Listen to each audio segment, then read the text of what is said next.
Hope you enjoy the evening. We're going to kick it off now, and we will kick it off with, appropriately, soccer. For many years, early arrivals at Busch Stadium saw Mike Villa on the mound throwing batting practice to Cardinal hitters. He was good at it and really enjoyed it. But what Mike excelled at involved a bigger ball, one that's supposed to be kicked, a soccer ball. Out of Vianney High School, Mike played soccer at what was then a small college powerhouse, Quincy College. Truth be told, he went to Quincy on a basketball scholarship, but man, could he play soccer. He helped the Hawks win the national championships in 1966 and 67. He still holds school records like 10 goals in one game. That's right, 10 in one game. 44 goals in a season, 94 in his career. He was named to the NAIA Hall of Fame and a charter member of Quincy's Sports Hall of Fame. He later turned to coaching. He returned to Vianney High School for 25 years. His teams reached the state Final Four 10 times and won 7 state championships. In one stretch, the Griffins went 64 matches in a row without a loss. They were rarely scored on. In 1982, USA Today named Vianney High School national champions. His Vianney teams won 461 games. Later, Mike moved to the Illinois side of the river to Triad High School. He was named the Illinois Soccer Coach of the Year in 2001 and a finalist for the National Coach of the Year in 2007. Mike also coached the girls' team at Triad. And in 10 years, the girls did not lose a conference game. 99 wins and 1 tie.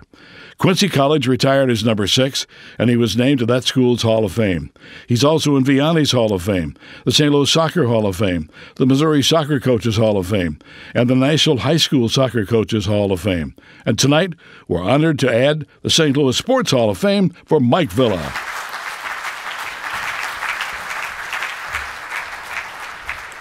Mike, take that microphone, please, right here. Let me pick it up and hold it so that you can talk into it. It's getting off to a flying stop. Straight away, Mike, here, speaking of longevity, you coached at Vianney, 25 years, 16 years at Triad. Right here at the outset, I want to ask you, is it that daily interaction between you and the student, between you and the athlete, that is the real prime mover for such a long tenure? I think it was all about the money, Bill. Yeah, obviously you gotta love what you're doing, and you know, a lot of late nights, especially when I was over in Troy, and we'd go to Jerseyville or someplace and play a night game and come back. I wouldn't get home, you know, from 6 o'clock in the morning till you know, after midnight. So yeah, you gotta love it. Yeah. You, prior to that at Vianney, and Ron mentioned this in the video, you played basketball, baseball, soccer, extremely good at all, but in your estimation, what was your best sport? Well, it would have to be soccer, but I went to college on a basketball scholarship. Do you think you had the potential to be a professional soccer player? Yeah, I really thought that would happen, but I never really got an offer. Well, then on to Quincy, where the records really fell. 10 goals in a game, which, may I add, there's not enough time in a game to score 10 goals in a game. 44 in a season, 94 in a career. I think you chose the right sport. Some of your more prominent players are here: Tom Walsh, Pat McGauley, Chris Oswald, Keith Meyer. Evidently, you had a lot of interaction with Jerry Yeagley. There was a pipeline from Vianney to Indiana.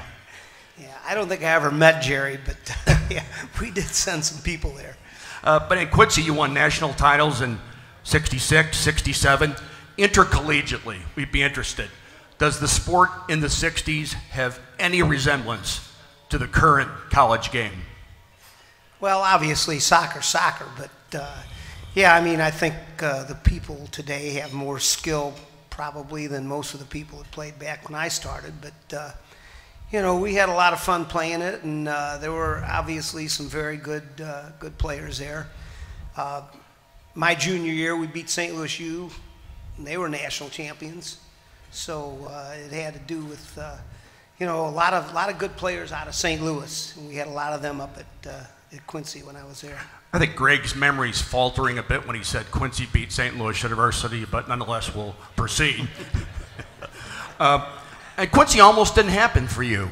At that particular time in the 60s, Michigan State was the first college that came calling to St. Louis to take players from the soccer hotbed here to go to Michigan State. Then a little interaction between a St. Louis, McBride, and a Quincy soccer icon, Frank Longo. He more or less, you idolized him, you wanted to follow his path to Quincy. Yeah. Frank was my basketball coach at Vianney High School, and so I went on a basketball scholarship. My freshman year was the first year that Quincy had a soccer program, and we went undefeated that year. They were looking for something to replace football because they had a football team and that got shut out, so they were looking for something new, and they thought they'd try soccer, and within 3 years we were national champions, and the town loved us. It was great times. You know, I remember flying in late at night and 2 or 3 in the morning, big crowd of people from Quincy, you know, met us at the airport. You know, I mean, I was taken aback. It's like the stuff you dream of. That early '90 period when indeed you were declared national champs by USA Today, was that the absolute best era for you at Vianney? Well, actually, we won it in '90 and '91, but we had won 3 in a row back in the early '80s. I think '80, '81, and '82 we were state champions. So that was, you know, we won it 2 years in a row in the early '90s, but I'd have to go with the earlier year. 3 in a row is better. As portrayed in the video, you were the batting practice pitcher for the Cardinals from 1972, and you stuck with the Cardinals until 2016. Let's do a little arithmetic here. That's 75 to 80 games a year. You're pitching batting practice for almost 40 years. You clearly have already had Tommy John surgery. I've had surgery on my left arm, but I'm right-handed.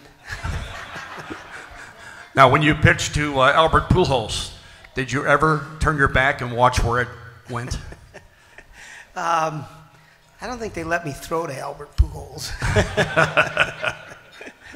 They didn't want to mess him up, you know. The name Villa is legendary in St. Louis soccer. Greg Villa, your brother, national team player.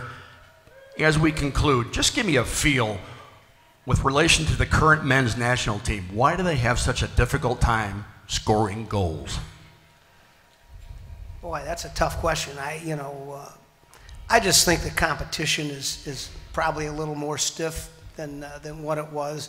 There's obviously more people in the world now, and you know, there weren't as many great players as there probably are today. You know, if you're on a national team, even in a small country like, say, Cuba, for example, you know, you got to be a really good player.